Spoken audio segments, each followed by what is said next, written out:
Before I tell you this story, I need you to understand something about lighthouses. Most people think they're romantic, these picturesque towers on rocky coasts, guiding ships to safety, symbols of hope in the darkness. And maybe they were, once. But the romantic era of lighthouse keeping ended in the 1990s when the Coast Guard automated everything. Now lighthouses run themselves. Computers control the lights. Solar panels provide power. There's no need for human keepers anymore. Except for one lighthouse. Mine. Drop a comment and let me know if you've ever been to Maine, seen a lighthouse up close, or spent time alone on the coast. And if you're new to this channel, hit that subscribe button, because what I'm about to tell you is why the Coast Guard pays me $127,000 a year to live alone in a lighthouse that should have been automated 20 years ago. They pay me that much because they can't keep keepers here longer than 6 months, because there's something in the water around Bishop's Light, something that the automation systems can't handle, something that requires a human presence, even though no one at the Coast Guard will tell you exactly why. My name is Henry Castellano, and I've been the keeper of Bishop's Light in coastal Maine for 8 months.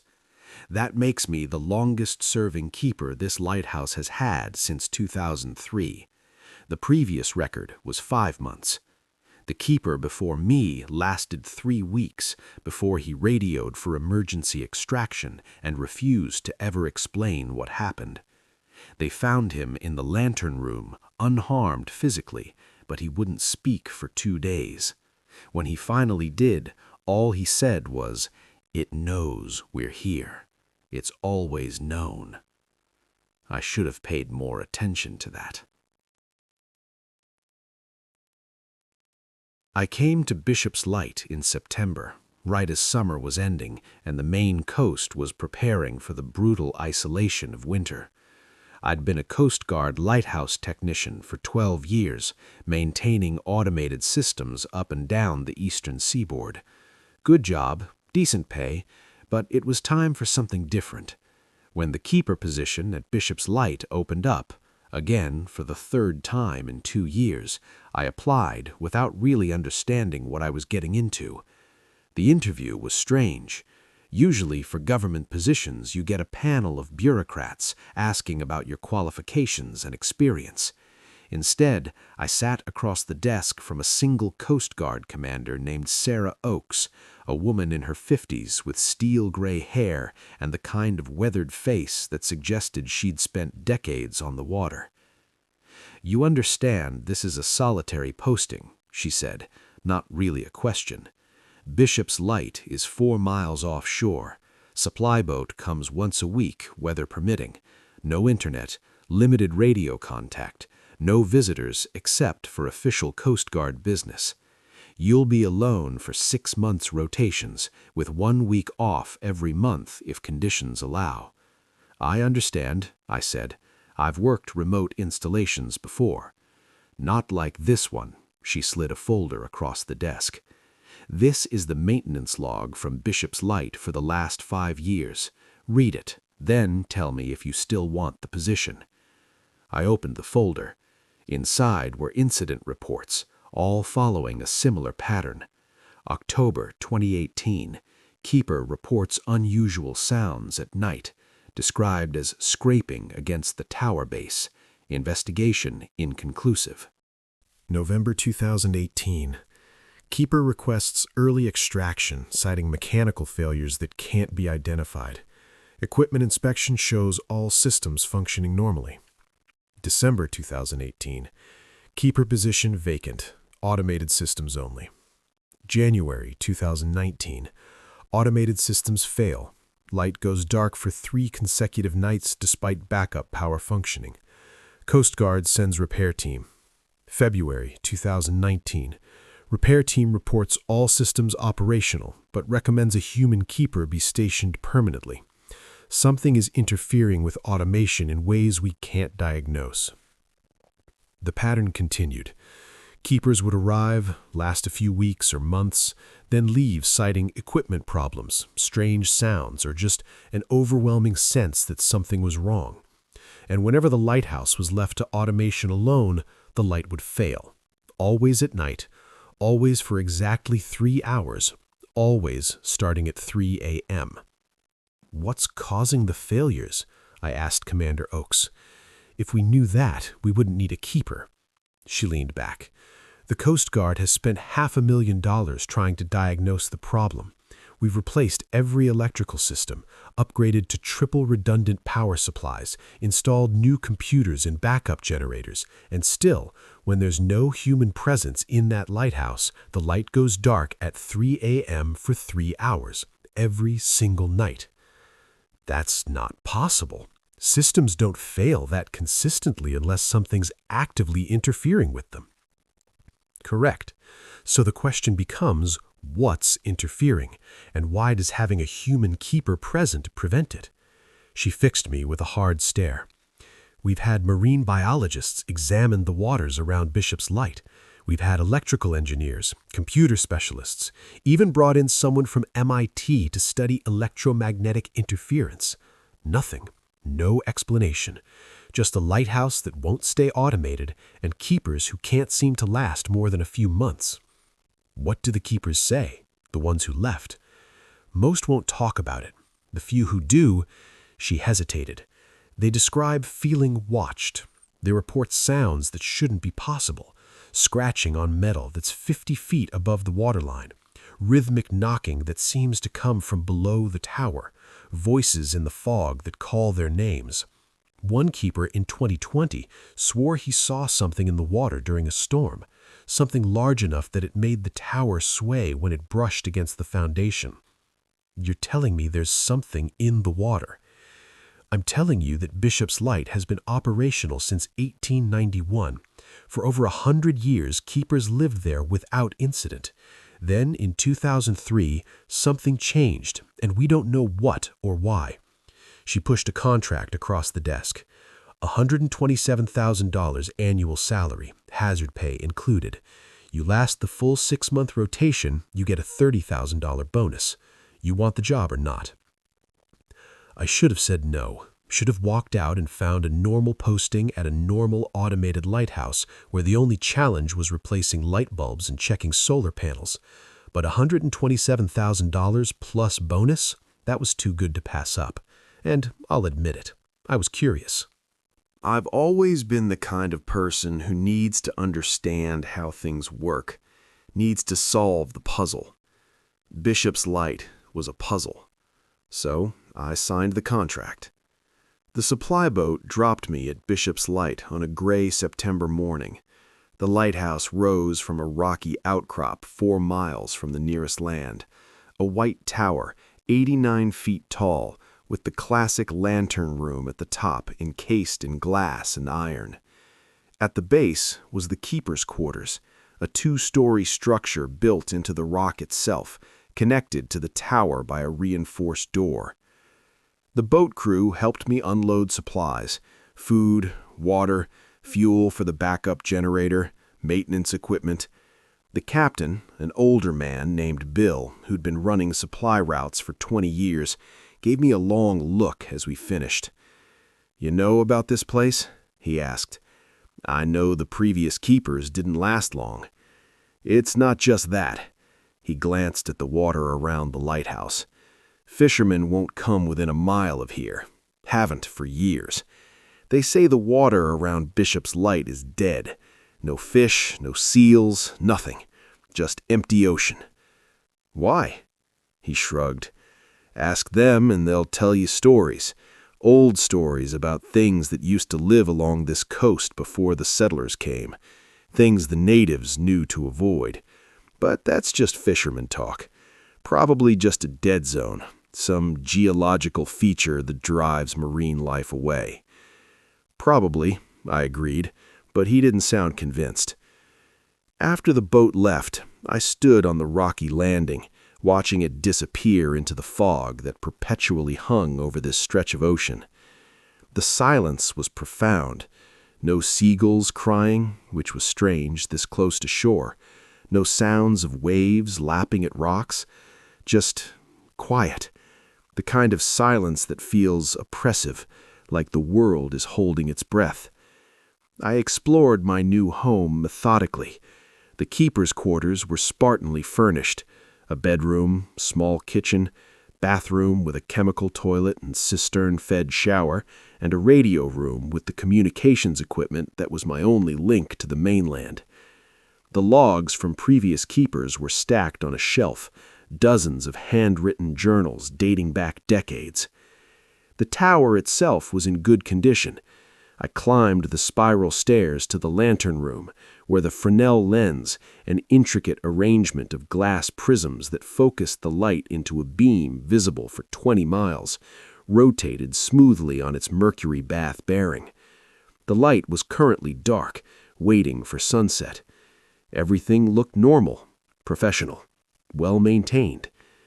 But there was something wrong with the air. I couldn't quite identify it at first, but after an hour in the lighthouse, I realized what it was. The smell. Faint, almost imperceptible, but definitely there. Salt and rotting seaweed, which was normal for a coastal structure. But underneath that was something else. Something organic and wrong, like meat that had been left in the sun too long, then washed away but leaving its scent embedded in the stone. That first night, I lit the lamp at sunset, as required.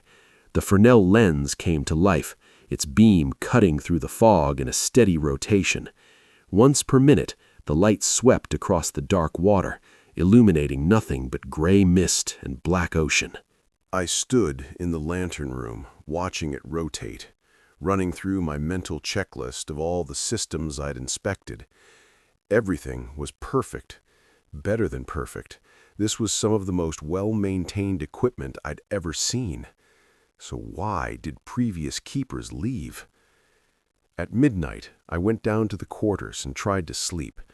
The bedroom window faced the ocean, and through it I could see the lighthouse beam rotating, that reassuring pulse of light every 60 seconds. I must have drifted off around 1 a.m., exhausted from the move and the stress of a new posting. I woke at 3:03 a.m. Not gradually, instantly, completely awake with my heart pounding. The room was dark. Wrong. The lighthouse beam should have been visible through the window, but there was only blackness. The light had gone out. I grabbed my flashlight and ran up to the lantern room, taking the spiral stairs 2 at a time. When I reached the top, I found the lamp still burning, the lens still rotating. The light was functioning perfectly. But when I looked out at the ocean, I understood why the room was dark. Something was blocking the light. In the fog and darkness, I could barely make out a shape in the water. It was massive, rising at least 40 feet out of the ocean, positioned directly in front of the lighthouse beam on the seaward side. The light was hitting it instead of projecting out to sea. And whatever it wasn't moving. It just sat there in the water, absorbing the light, like it was studying it or feeding on it. I stood frozen, staring at this shape that shouldn't exist. It was too large to be a whale, and whales don't stay vertically still in the water. Too solid to be a trick of fog. And as I watched, it shifted. Not smoothly like a living thing moving, but in segments, like it was composed of sections that moved independently. Then, in the rotating beam of light, I saw what looked like an eye. Just for a second, just as the beam passed across it. An eye the size of a dinner plate, reflective like a fish's eye, but with an intelligence behind it that no fish has ever possessed. My radio crackled. I'd brought the handheld unit with me. Bishop's Light, this is Coast Guard Station Portland. We're showing your light output has dropped to 40%. Confirm your status. I keyed the mic, not taking my eyes off the thing in the water. Station Portland, this is Bishop's Light. Something is blocking the beam. I paused. How did you report something like this? There's a large object in the water directly in front of the lighthouse. It's interfering with light projection. Copy that, Bishop's Light. Can you identify the object? Negative. It's too dark, but it's big. Estimate 40 to 50 feet tall, positioned vertically in the water. A long pause. Bishop's Light, are you reporting a vessel? Negative. This is not a vessel. This is... The thing in the water shifted again, and I saw more of it as the beam rotated past. Not smooth skin, but plated, almost scaled, and appendages. I could see at least 4 massive limbs extending from what I assumed was the body, holding it in position against the current. Station Portland, requesting immediate backup. There's something in the water that shouldn't be here. Another pause. Longer this time. Then a different voice. Commander Oakes. Henry, this is Commander Oakes. I'm going to ask you some questions, and I need you to answer calmly and precisely. Are you in any immediate danger? I don't know. This thing is just waiting, watching the light. Is the lighthouse structure intact? Are you inside the tower? Yes, I'm in the lantern room. Everything's secure. Good. Now listen carefully. This is going to sound strange, but I need you to do exactly what I say. Go down to the keeper's quarters. In the radio room, there's a locked cabinet marked Emergency Protocols. The key is taped under the radio desk. Open that cabinet. I backed away from the window, keeping my eyes on that massive shape in the water. Down in the radio room, I found the key where she'd said and opened the cabinet. Inside was a single binder, thick with documents that looked old. Some pages were yellowed with age, others more recent. The cover read, Bishop's Light, Classified Operational Procedures. I have it, I said into the radio. Turn to page 1. Read the first protocol. I opened the binder. The first page was dated 1891, the year the lighthouse was commissioned. The handwriting was old-fashioned, careful. Protocol 1. The Watcher. The entity that resides in the waters surrounding Bishop's Light must not be provoked. It arrives at 3 a.m. and departs at 6 a.m. with regularity. During these hours, the light must remain operational. The keeper must remain inside the quarters. No attempt should be made to communicate with or approach the entity. The entity feeds on light. The lighthouse beam provides sufficient nourishment. If the light fails during the hours of 3 to 6 a.m., the entity will attempt to reach the lantern room. Under no circumstances should the keeper allow the light to go dark. I read it twice, my hands shaking. Commander, what the hell is this? It's why we need a human keeper, Henry. The automated systems can't handle it. Whatever this thing is, it learned that if it positions itself in front of the automated light, sensors detect the reduced output and initiate a shutdown sequence to prevent overheating. It's gaming the system. But with a human keeper, you can override the sensors, keep the light burning regardless of what the computers think. You're telling me the Coast Guard has known about this thing since 1891? The Coast Guard has maintained Bishop's Light since 1939 when we took over from the Lighthouse service. Yes, we knew. Every keeper who's been stationed here has known. It's in the contracts. The hazard pay is specifically for dealing with this. Why didn't you tell me during the interview? Because if we did, no one would take the posting. We need someone to discover it on their own, to see it and choose to stay anyway. The keepers who last are the ones who can accept what they're seeing and do the job regardless. I looked back up the stairs toward the lantern room. What happens if I let the light go out? Read the rest of the protocol. I turned the page. More handwritten accounts, these from different keepers over the years. July 1903, Keeper William Morrison. The light failed for 30 minutes during the entity's visit. It began climbing the tower. The sound of its appendages on the metal was like thunder. I barricaded myself in the quarters. It reached the lantern room and stayed there until dawn. When I investigated after it departed, I found the glass of the Fresnel lens was cracked. Something had been pressing against it from outside, trying to reach the light source directly. September 1934, Keeper James Sullivan. I attempted to photograph the entity with a flash camera. This was a mistake. The flash seemed to enrage it. It struck the lighthouse tower with such force that I was thrown to the floor. The tower swayed 6 feet at the top. I thought we would collapse into the ocean. The entity departed at dawn, but returned the following night with 2 others. They circled the lighthouse for hours, occasionally striking the foundation.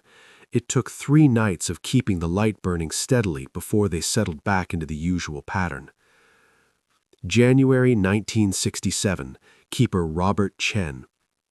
After extensive observation, I believe the entity is not hostile in the traditional sense. It is not trying to harm us. It is trying to reach the light. The lighthouse beam provides something it needs, perhaps sustenance, perhaps something else. When the light is available, it positions itself to absorb the maximum amount. When the light fails, it attempts to reach the source. This is not aggression. This is desperation. "Commander," I said into the radio, "what the hell is this thing?" "We don't know exactly. Marine biologists have theories, some kind of deep water species that was driven to shallower waters by geological changes, or possibly something that's been here for thousands of years that we only recently started noticing. What we do know is that it's been coming to Bishop's Light for over a century. It arrives at 3 a.m., positions itself in front of the beam, and absorbs light for 3 hours. Then it descends back to wherever it comes from. As long as you keep the light burning, it's content. Let the light go dark, and it gets difficult." I climbed back up to the lantern room, radio in hand. The entity was still there, blocking the beam, that massive silhouette against the fog. But now I could see more details, the plated texture of its skin, the way water ran off it in sheets, the slow, almost imperceptible movement as it adjusted position. "How many of these things are there?" I asked. "We've only ever documented one at this location, but Keeper Sullivan's account mentioned others appearing after he used the flash camera. We don't know if those were different individuals or if the primary entity can somehow summon others. And what happens when I leave, when my rotation is up?" "We bring in another keeper, or if we can't find one, we leave it to automation and hope for the best. The light will fail, the entity will attempt to reach the lantern room and probably succeed. Then the Coast Guard will send a repair team to fix whatever damage it does, and we'll try again." I watched the entity in the water, this impossible thing that had been visiting this lighthouse since before my grandparents were born. This thing that the government knew about but couldn't explain or stop. This thing that needed light the way humans need food. "What do I do?" I asked quietly. "You do your job, Henry. You keep the light burning. 3 to 6 a.m. every night. That's its feeding time. Keep the beam going. Let it absorb what it needs. And at dawn, it'll leave. That's the arrangement. That's what we're paying you for. And if I can't handle it, if I need extraction, then you radio and we'll send a boat. No judgment, no penalty. But Henry," she paused, "the longest anyone's lasted at Bishop's Light in the last 20 years was 5 months. We need someone who can handle this. The shipping lanes around here depend on this lighthouse. If it goes dark permanently, ships will be in danger. We're asking you to be brave, to be professional, to do something that's unreasonable but necessary." I thought about the contract, about the money, about the fact that I'd signed up for this even if I hadn't known the full details. And I thought about that keeper's note from 1967. This is not aggression. This is desperation. Something about that resonated. Maybe because I understood desperation. Maybe because I'd spent my whole life working with lights, understanding how essential they are, how darkness is more than just an absence, it's a presence, a force that pushes back. "I'll stay," I said. "I'll keep the light burning." "Thank you, Henry. We'll check in every morning at 0800. If you need anything, if anything changes, you radio immediately. Understood?" "Understood." The radio went silent, and I was alone again. Alone with the light, the darkness, and the entity that had come to feed. For the next 3 hours, I sat in the lantern room and watched. The entity never moved aggressively. It just positioned itself to absorb the maximum amount of light from the rotating beam. Sometimes I could see that massive eye, watching not me, but the light itself, with what I can only describe as hunger. Other times, I caught glimpses of the appendages that held it in place, thick as tree trunks, plated like armor, articulated in ways that didn't match any marine life I'd ever seen. At exactly 6 a.m., as the first hint of dawn lightened the eastern horizon, the entity descended, not quickly, slowly, deliberately, sinking back into the black water until it vanished. The ocean was empty again. The lighthouse beam continued its rotation, now projecting properly across the waves without obstruction. I sat in the silence for a long time after it left, trying to process what I'd seen, trying to convince myself it had been real and not some hallucination brought on by isolation and exhaustion. Then I went down to the keeper's quarters and started reading the logs. There were 30 years of accounts in those journals, keepers describing the entity in careful detail, its size, its behavior, its regularity. Some keepers had tried to study it, taking measurements and observations. Others had simply documented its visits and focused on keeping the light operational. A few had tried to communicate with it or drive it away, with universally poor results. One entry from 1978 caught my attention. The entity appears to be growing. When I first arrived 6 months ago, it rose approximately 35 feet from the waterline.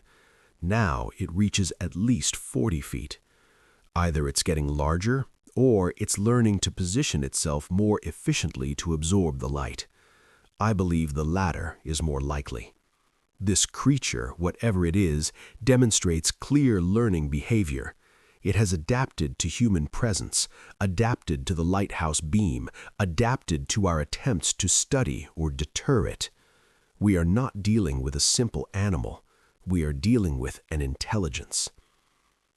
I spent my first full day at Bishop's Light checking every system, every backup, every possible point of failure.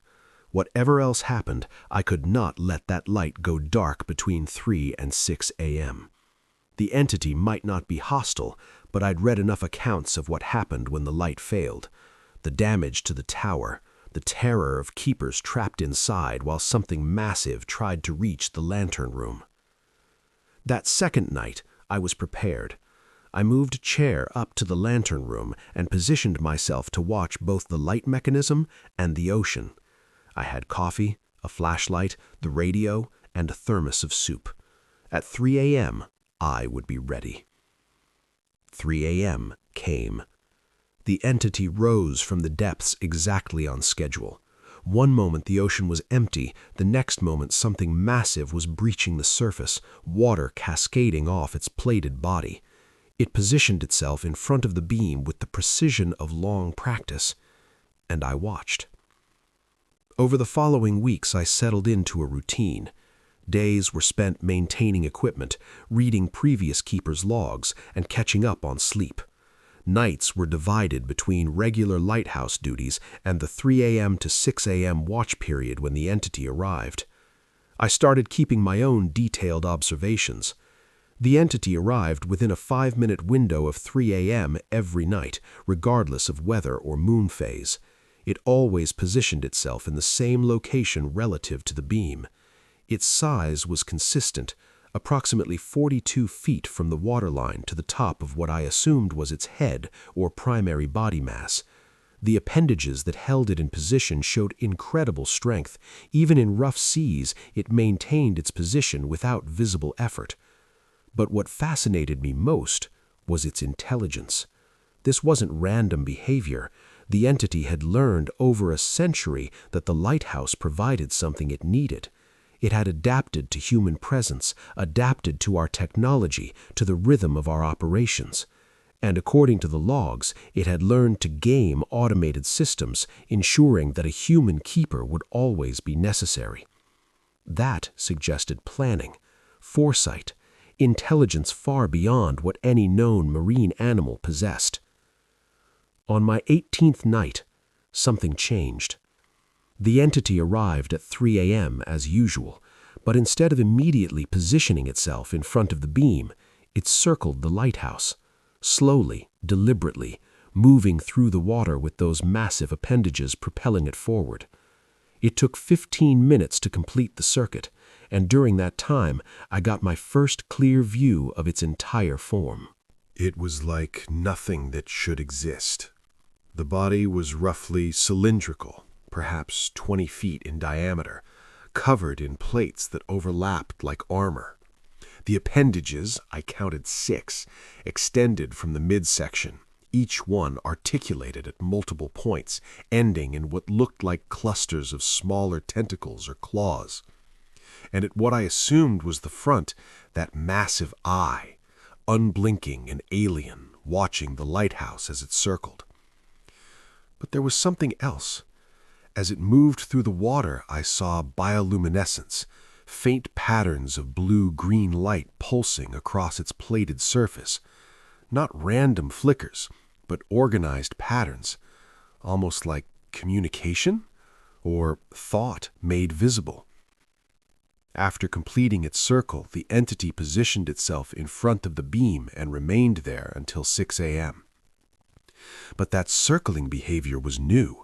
None of the previous logs had mentioned it doing anything except arriving, positioning, and feeding.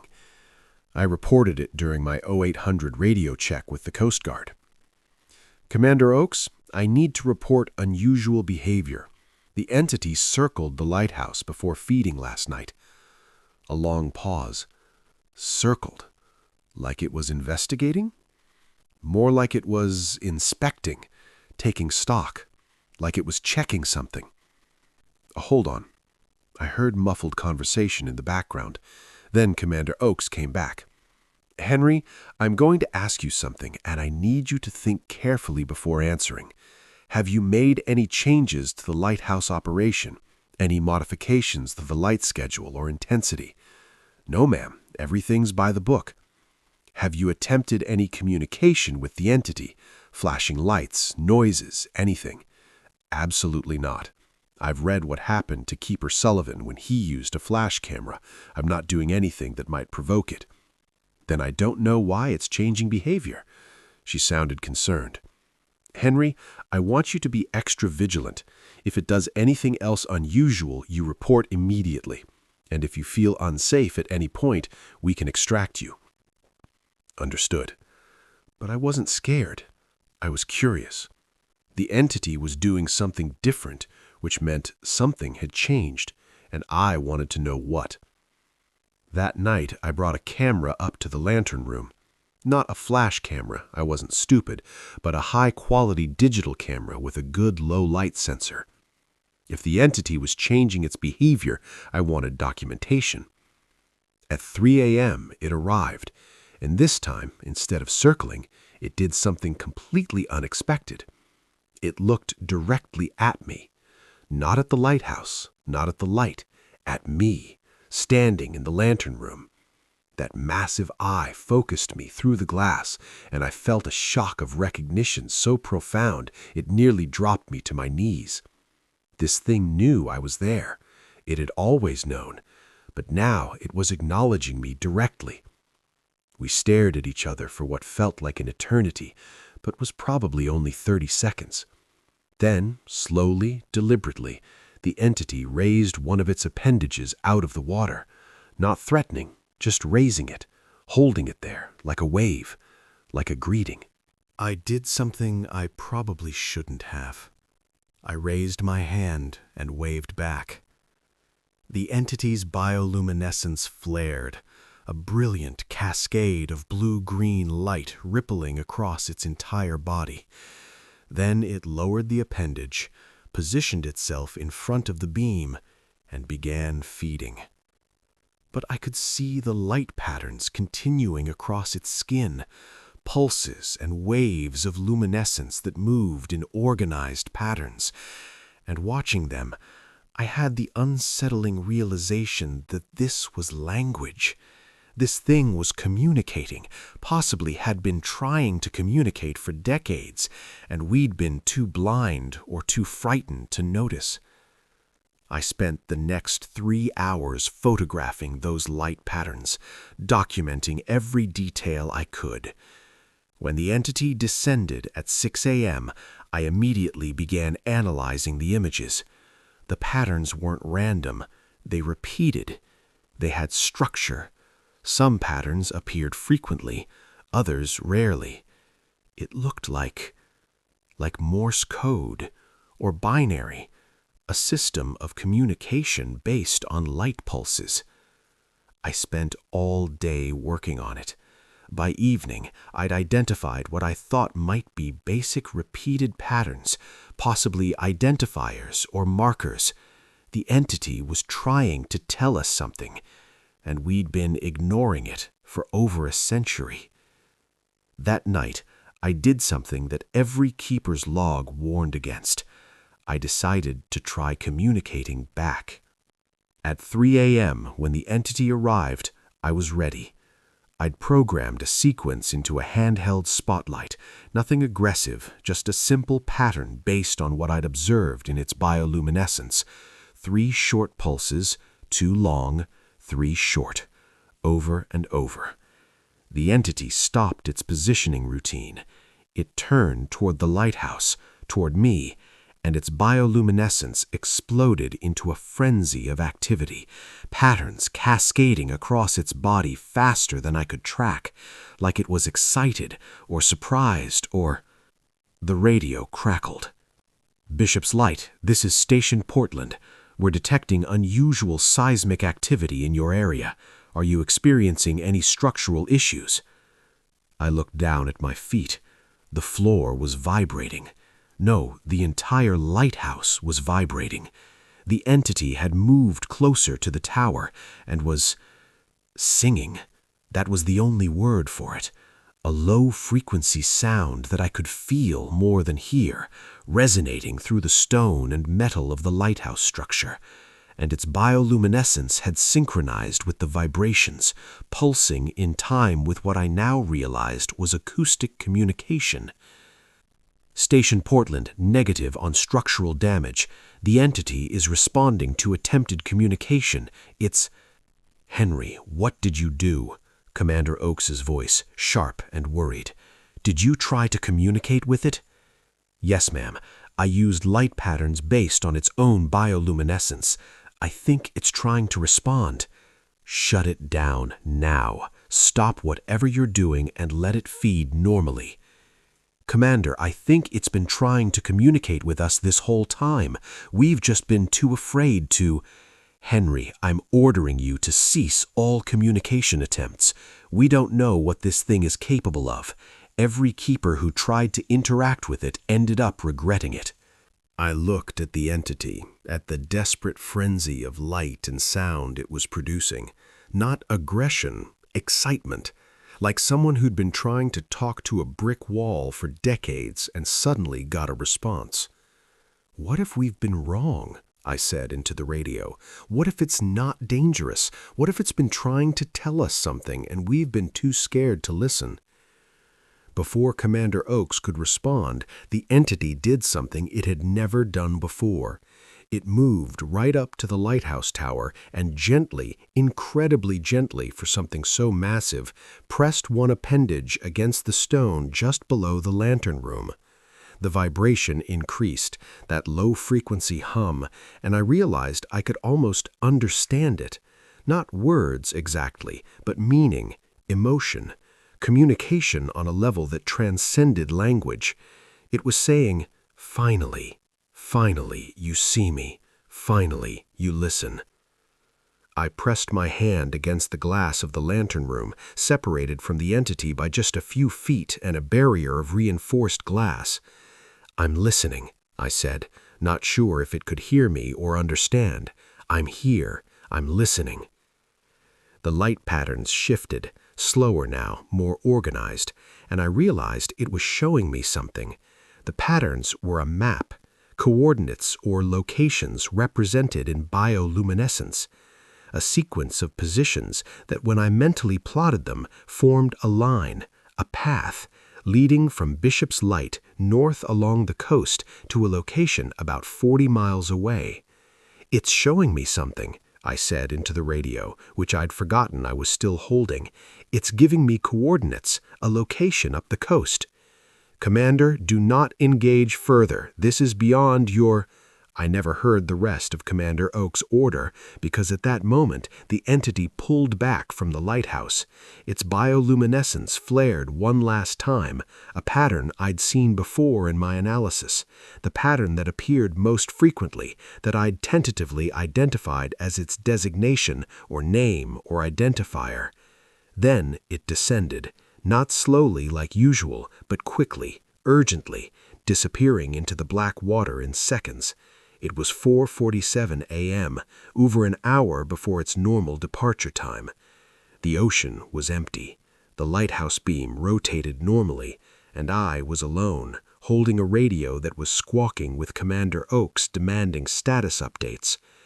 "I'm here. I'm fine. The entity left early. I think it showed me something it wants me to find. Commander, you are not to pursue any— Commander, with respect, I'm going to need to think about this. I'll radio in the morning. Bishop's Light out." I turned off the radio, ignoring the immediate callback attempts, and sat in the lantern room as dawn broke over the Atlantic. I had a decision to make. Stay here, keep the light burning, maintain the status quo that had lasted for over a century, or investigate what the entity had shown me. Risk everything to understand what it had been trying to communicate all this time. The answer, really, was obvious. I hadn't taken this job just for the money. I'd taken it because I needed to understand, because I couldn't walk away from a mystery this profound. So, I started planning. The next morning, I radioed to Station Portland and got Commander Oakes as expected. "Henry, we need to discuss what happened last night." "I know, and I'll tell you everything, but first I need you to do something for me. I need historical records about the coastline 40 miles north of Bishop's Light, specifically anything unusual from the early 1800s to present." A pause. "Why?" "Because that's where the entity was showing me to go. Those coordinates, I've plotted them. There's something up there it wants me to know about, and I think it might explain what this thing is and why it's been coming here for over a century." "Henry, you're not authorized to leave your post.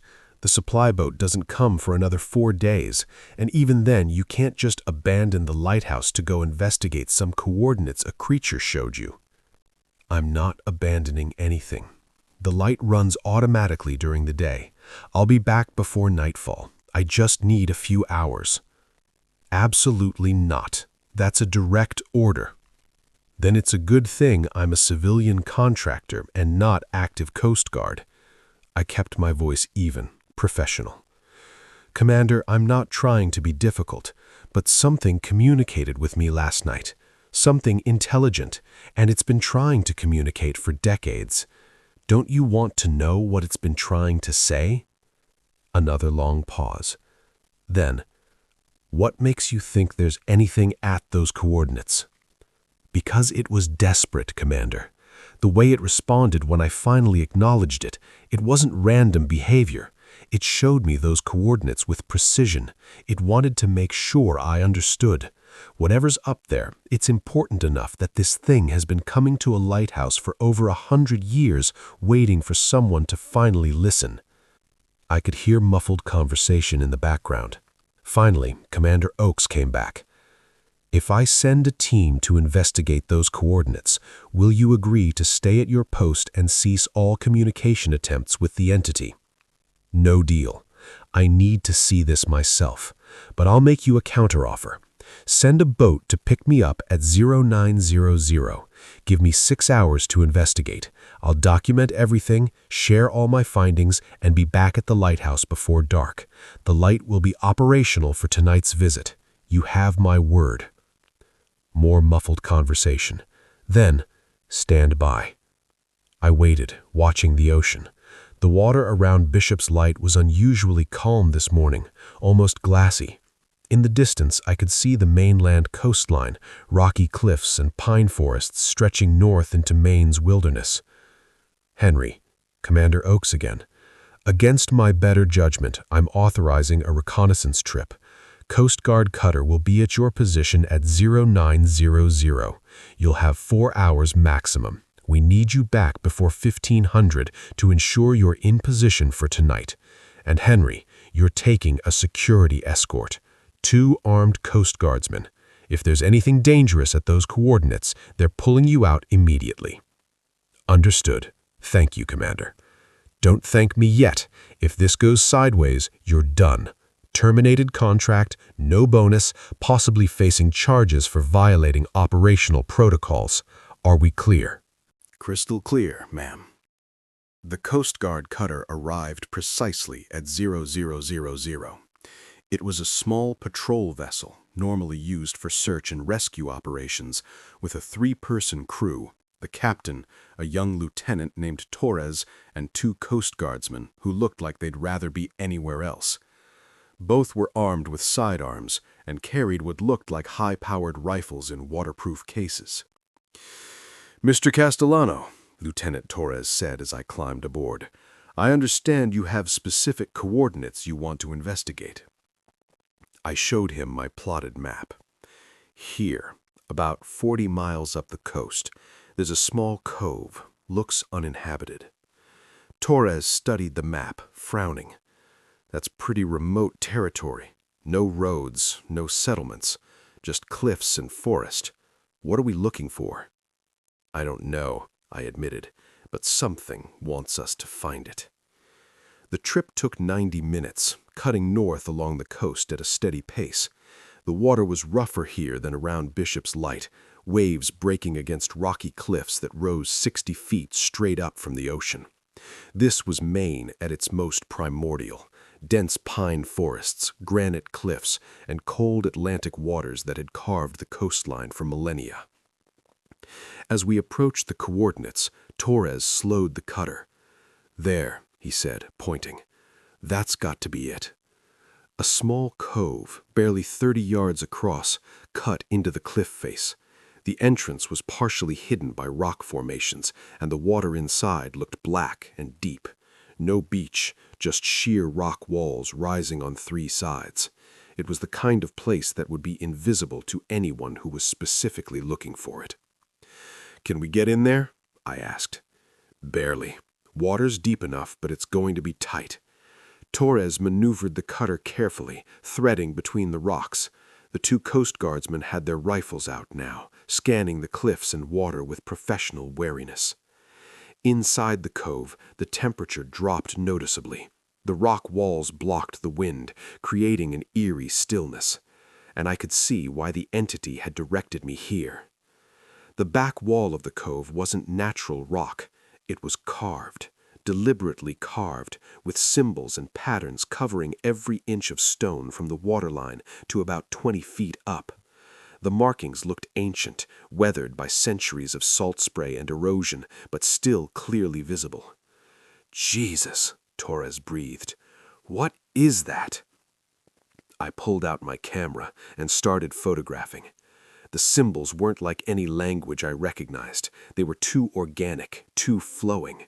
But they had structure, pattern, and interspersed among them were images, carved reliefs showing creatures rising from the water, creatures with multiple appendages and plated bodies, creatures that looked exactly like the entity that visited Bishop's Light. "It's a record," I said, my voice barely above a whisper. "These things have been here for thousands of years, maybe, long before European settlement, maybe before human settlement entirely." One of the Coast Guardsmen, a burly guy named Matthews, moved closer to the carved wall. "Sir, you need to see this."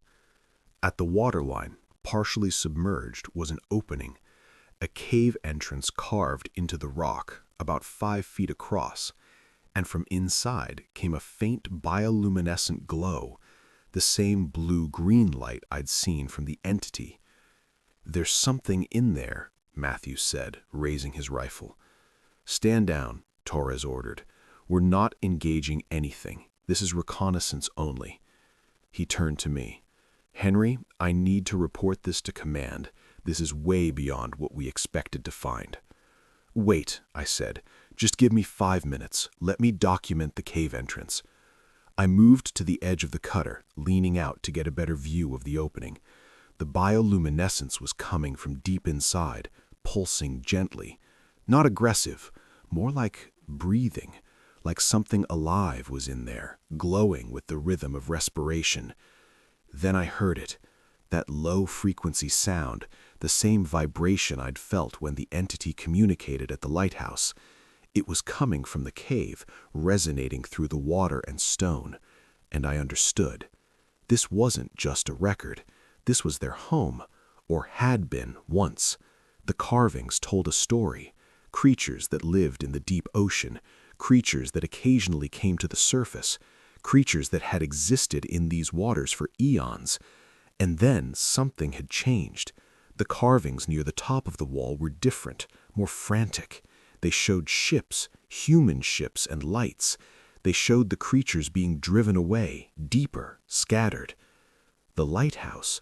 We'd built Bishop's Light in 1891, right around the time these creatures would have been forced out of their traditional habitats by increasing human activity. Shipping lanes, fishing fleets, pollution, noise. We'd driven them deeper into the ocean, into places where there was no light.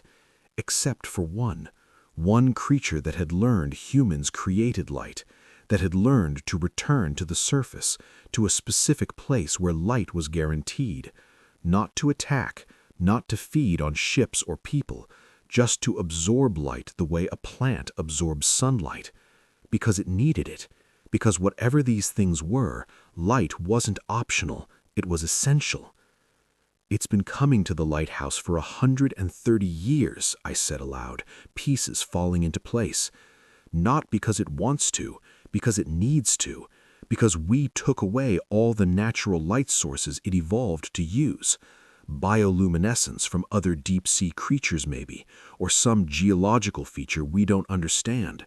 We drove them into depths where there's no light at all, and this one, figured out where to find it. At the lighthouse." Torres was on the radio reporting to Command Oaks. I heard fragments. "Ancient carvings, cave system, bioluminescent source, recommend immediate marine biology consultation." Then another sound made everyone freeze. Splashing. Behind us, at the cove entrance. We turned to see something rising from the water. Not the entity from Bishop's Light. This was smaller, maybe 20 feet tall, but unmistakably the same species. The same plated body, the same articulated appendages, the same bioluminescent patterns pulsing across its surface. And it wasn't alone. 2 more appeared, then 3 more, then so many I stopped counting. They rose around the cove entrance, circling us but not approaching. Their bioluminescence was synchronized, pulsing in patterns that I now recognized as communication. Matthews raised his rifle. "Weapons free?" "No!" I shouted. "They're not attacking. They're welcoming us. Look at the patterns." The creature's light patterns were showing the same sequence the Bishop's Light entity had shown me, the identifier, the name, and mixed with it, new patterns that felt like invitation, curiosity. They wanted to know why we were here, what we wanted, if we finally understood. I did something that probably qualified as the stupidest decision of my life. I pulled out the handheld spotlight I'd brought and flashed the same pattern I'd used at the lighthouse. 3 short, 2 long, 3 short. The pattern I'd used to say, "I'm listening, I see you." Every single creature's bioluminescence flared in response. The water around us lit up like someone had turned on underwater floodlights, and the vibration, that low-frequency communication, intensified until I could feel it in my bones. They were singing, all of them together, a harmonic that resonated through water and air and stone, and I realized I was crying, though I couldn't have explained why. It was the most beautiful and alien thing I'd ever experienced. Then, as suddenly as they'd appeared, they descended, one by one, dropping back into the deep water, their lights fading. Within 30 seconds, the cove was empty except for our cutter and a gentle lapping of rock against stone.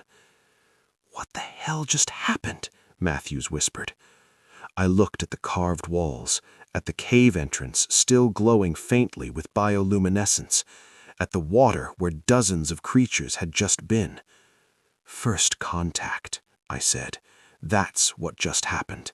They'd been trying to make contact for over a century, and we finally responded." The trip back to Bishop's Light was quiet. Torres tried several times to start conversations about what we'd seen, but I was too busy reviewing my photographs and making notes. The implications of what we'd discovered were staggering. These creatures weren't animals. They were intelligent. They had culture. The carvings proved that. They had language. The bioluminescent patterns were clearly communicative. And they'd been living in these waters long before humans arrived, possibly for millions of years. We'd driven them into the deep ocean through our expansion, our noise, our pollution. We'd taken away their habitat and never even known they existed. And one of them, the one that visited Bishop's Light, had adapted, had learned to coexist with us, to find sustenance from our technology.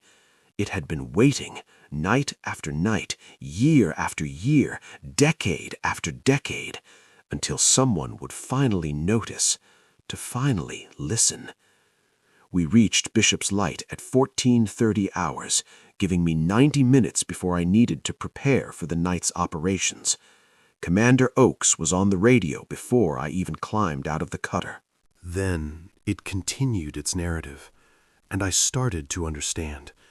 These creatures, dozens of them once, maybe hundreds, had lived in a delicate balance with their environment. They were deep-water species, but they needed light. Not constant light, just periodic exposure. They would rise from the depths to absorb natural light sources, bioluminescent phenomena, volcanic vents, natural phosphorescence in the water. Then they'd descend back to the deep to hunt and live. But human activity disrupted everything. Shipping lanes drove away the bioluminescent creatures they relied on. Pollution killed the natural light sources. Overfishing destroyed the ecosystem that sustained them. They were forced deeper and deeper into realms where no light penetrated, where they slowly starved. All except one. This one had discovered the lighthouse, a reliable, predictable source of light, available every night. It had learned to time its visits to minimize human contact. It had adapted its behavior to coexist with the keepers. And it had waited, desperately, for someone to understand that it wasn't a monster. It was a refugee. I felt tears on my face as I watched this story told in alien bioluminescence. We'd done this. Humanity had pushed these intelligent creatures to the brink of extinction without ever knowing they existed. I flashed a pattern I hoped conveyed apology, regret, understanding. The entity's lights pulsed in acknowledgement. Then it showed me something else. Other members of its species, gathered in that cove we'd visited. The last survivors, maybe 24 individuals, living in a cave system that was one of the few places they could still survive. Barely surviving.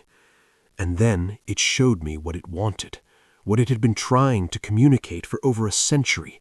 It needed help. Its species needed more light sources, multiple locations along the coast, not just Bishop's Light, places where they could feed safely without interfering with shipping or human activity. I keyed the radio. "Commander Oakes, are you monitoring this?" "We're seeing the video feed, yes. Henry, what is it showing you?" "It's showing me that we're watching an intelligent species go extinct, and they're asking us to help stop it." I watched the entity's lights continue their patient pulsing. They need light sources, multiple locations along the coast, not just Bishop's Light, places where they can feed safely without interfering with shipping or human activity.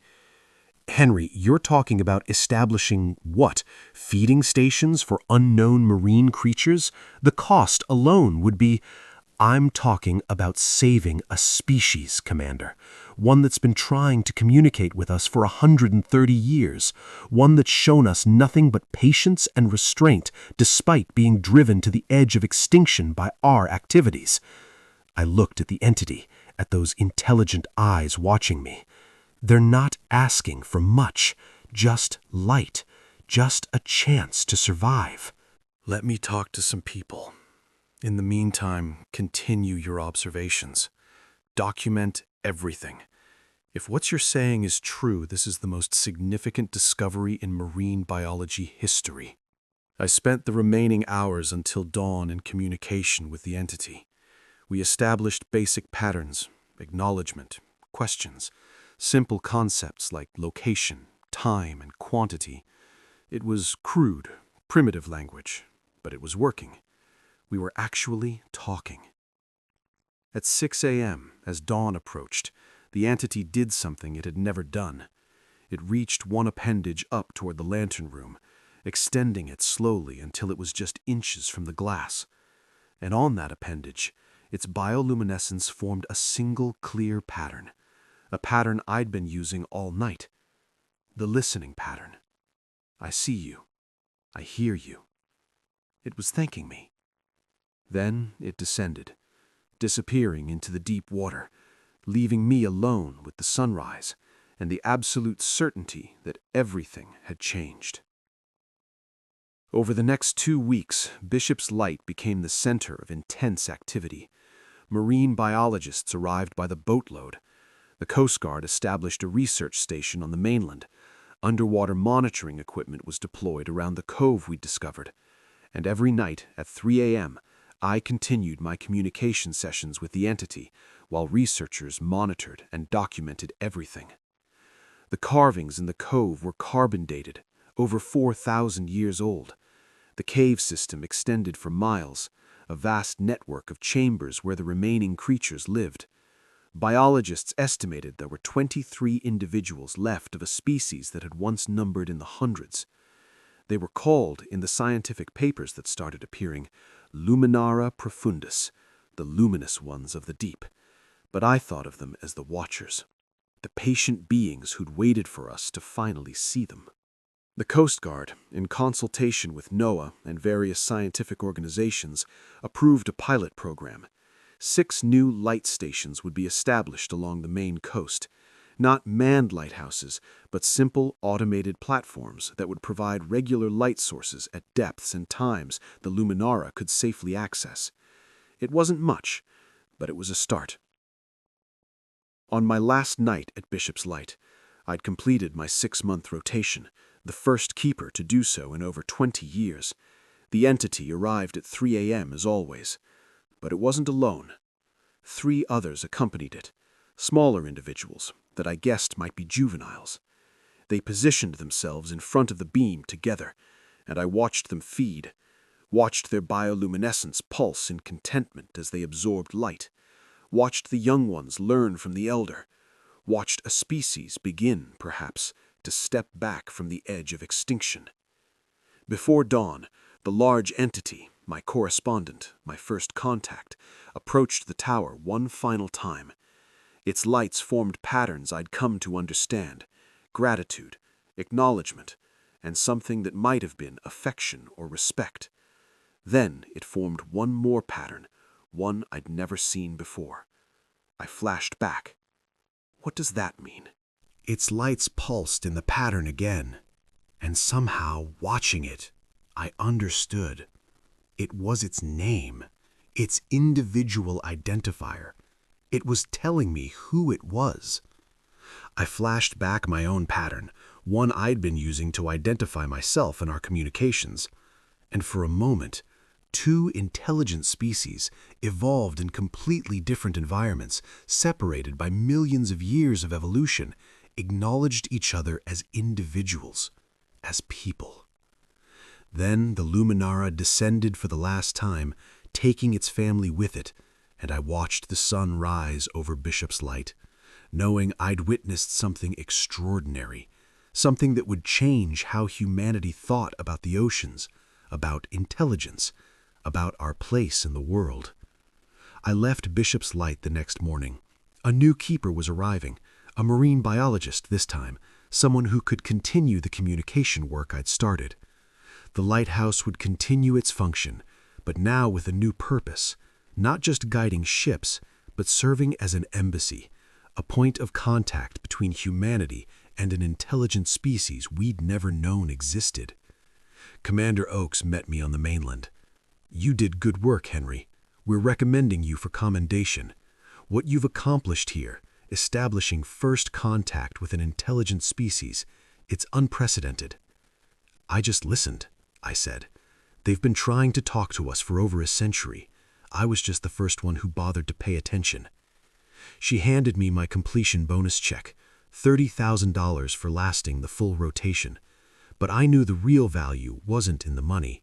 It was in what I'd learned, what we'd all learned. We're not alone. We never were. We share this planet with other intelligence, other consciousness, other beings with their own languages and cultures and desperate hope for survival. We'd nearly extinguished them through ignorance and carelessness. But maybe, just maybe, it wasn't too late to make things right. 6 months later, I read a report that the Luminara population had stabilized. 2 new juveniles had been born, the first in over a decade. The light stations were working. The species had hope.